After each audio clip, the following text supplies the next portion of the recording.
I can see that MB sells some amazing properties. We're not quite in that bracket. You know, we are the 1.3, 1.5. I don't know.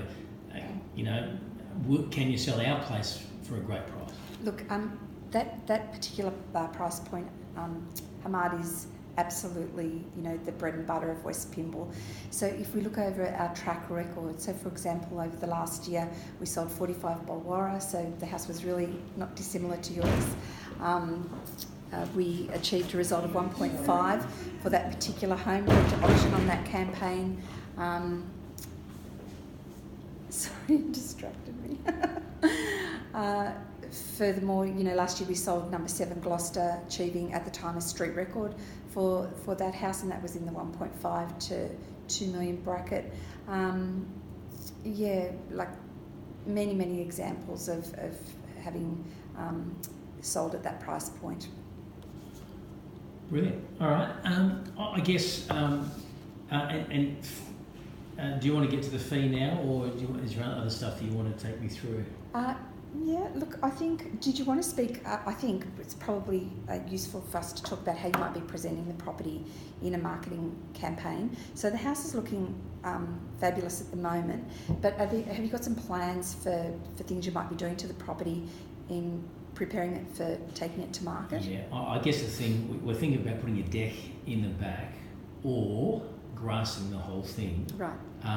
The deck, I've got a mate who can do it for $6,000, or the lawn, I've got a quote for 4.5. What do you think would be better, deck and grass, or just all grass? Yeah, look, I guess my advice to you around that is you need to work out what your budget is. You don't want to overcapitalise on your project, and then stay within that budget and then implement as appropriate. So look, a deck grass combination would probably be amazing if you're able to execute that plan. See, honey, I told you. Deck and grass makes sense. Yes. Thanks, Gemma. We've been debating that for the last 2 weeks. Hamad, deck and grass would be fantastic. Good. Because what you're going to do then is create an outdoor living space, which will give the house a second living space. So at the moment you've got your lounge area, you've got your dining table here next to your kitchen, but opening up onto that deck area or that pool area, doing a adjoining deck to the pool will create a second living space for indoor-outdoor living. And I think in this West Pymble market, that's what our buyers are looking for.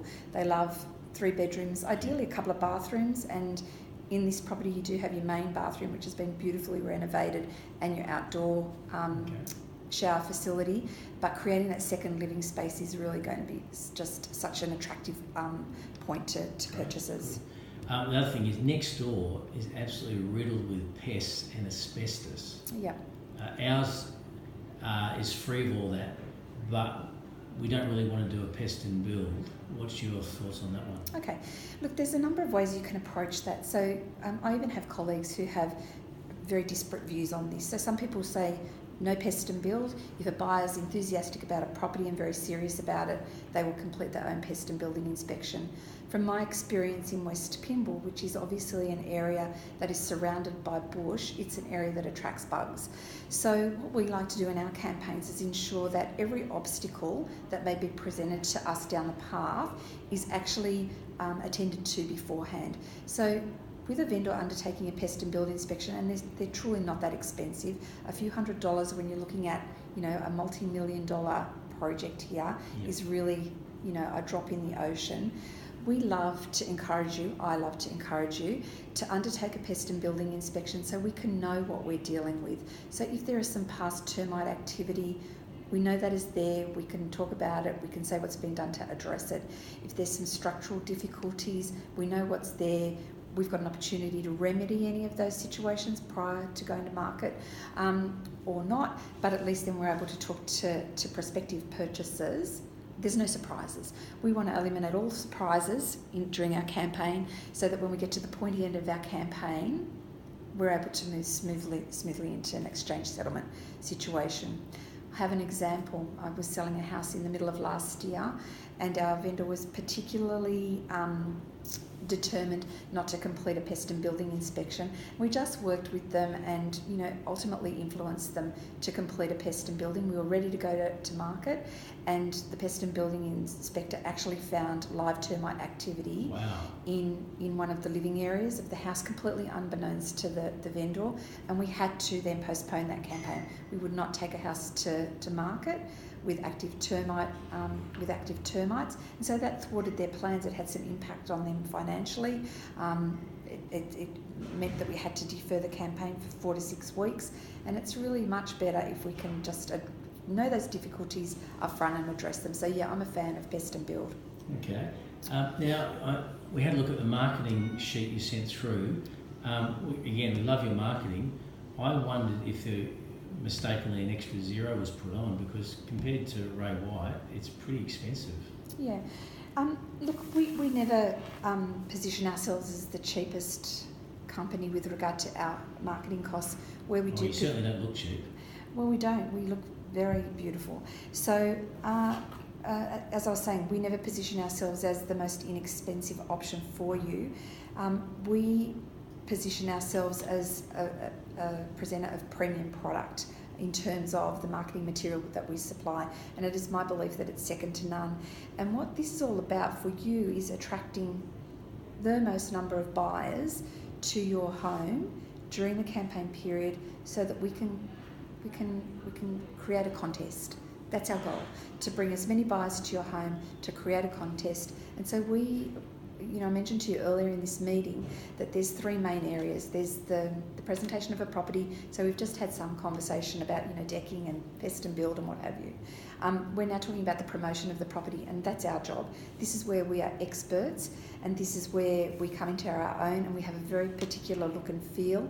And it is our belief, and this has been validated with lots of evidence to support it, that our campaigns draw to our properties that we have on the market the most number of buyers in order for us to get to that highest possible price.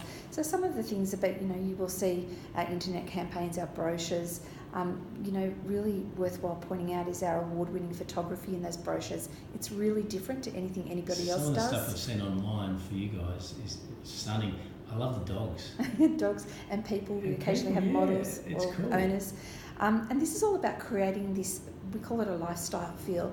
So when we have people looking at your property on the internet, we are trying to entice them to the property without giving too much away. So it's not uncommon when you're looking at our photographs to not see a bathroom, but to see a beautiful shot of a floral arrangement or an interesting shot of a front door. And what we're trying to do is excite, entice, engage buyers, have them feeling emotional about this property, because our goal is to get them to the property. So we believe that if you show them too much about the property, if you show them every single room, you show them a 3-dimensional version of the home, you show them the bathrooms, then they've got no reason to come. And that's what we really need to have happening.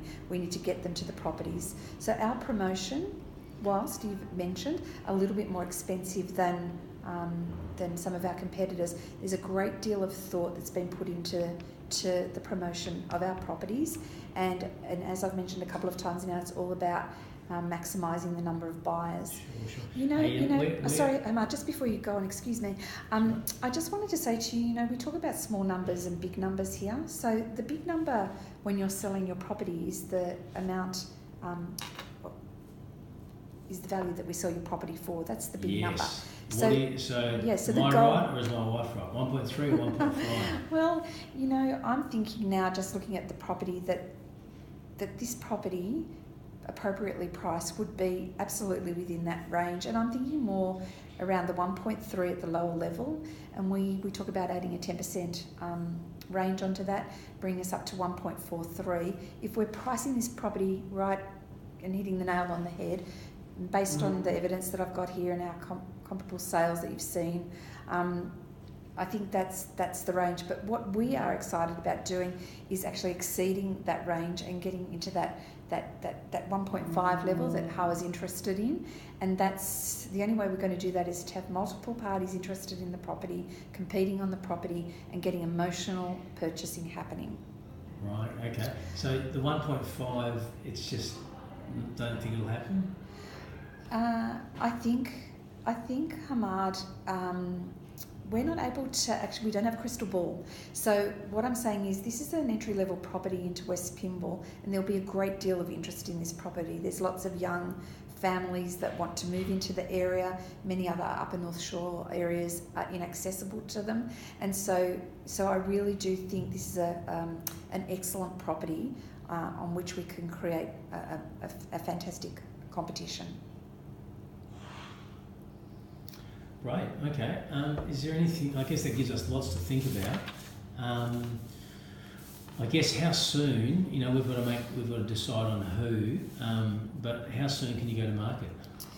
Okay, so there's a number of things that need to happen before, we can go quickly. At McConnell Bourne, we can flick the switch, and I've run campaigns where I've been instructed on one day, a Tuesday, and gone live within 2 days. Wow. So, the machine of McConnell Bourne is so extraordinary that we can work at that rate. Our preference is really to work with a set marketing calendar, and I've got a document here that I'm happy to work through with you. Okay, and it is just an example about how we can work, and you can see here that, at a point we would be looking at preparing the property at the end of that preparation. Is it definitely auction? It says auction here. Is that definitely auction? Can I? No, it's not definitely auction. Sorry, I was just trying to answer that question. Sorry, yeah, that's right.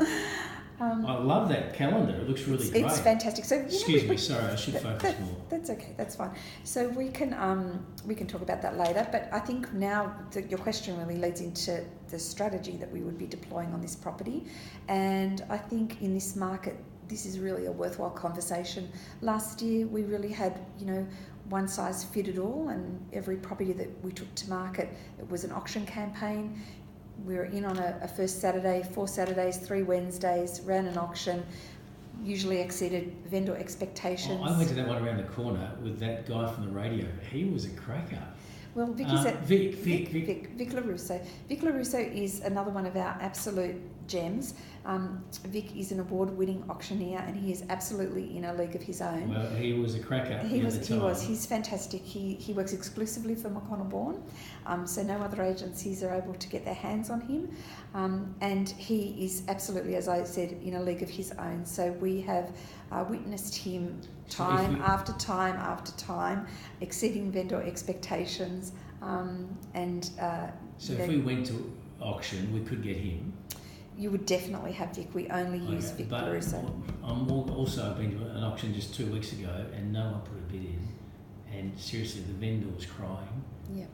We don't want to go through that. Okay. What do you think? So Hamad, as I was mentioning to you, strategically in 2018, because there have been some changes in the broader market, we are now having to work really strategically and think really creatively about every single campaign, and every single campaign and house that comes to market is unique and needs to be treated as such, and needs to be its campaign needs to be structured in a way that fits perfectly with how we're going to meet them. Too early? Sorry, Hamad, you just keep interrupting me. Sorry, my wife tells me that all the time. Sorry, I apologise. So what I was going to say to you is there's a number of options for us strategically. So we can go to auction. So that's a tried and tested approach, although in this current campaign, as you've mentioned, the clearance rate at the moment is sitting at around 50 to 60%. So we need to start considering what other options are available to us. So we were able to go to a private treaty situation, which is a for sale situation. That's really all about getting the pricing right. We are looking really seriously at the moment at what we're calling off-market situations. So this is a little bit less common, or has been less common in the marketplace. So an off-market campaign is when we prepare photos, floor plan, copy in preparing your property. We would often prepare in that a brochure as well. And then we use our buyer database, which is extensive at McConnell Bourne. So we have literally thousands of buyers who... So where do you get all those buyers from? Sure. So we run around 30 open homes every Saturday at O'Connell. Of course, okay. And on average, we'll have between 10 and 20 parties through each of those open homes. Those Well, that's 600 many buyers. people, totally. So of course, Each week. that's absolutely right. So our database is growing at that rate.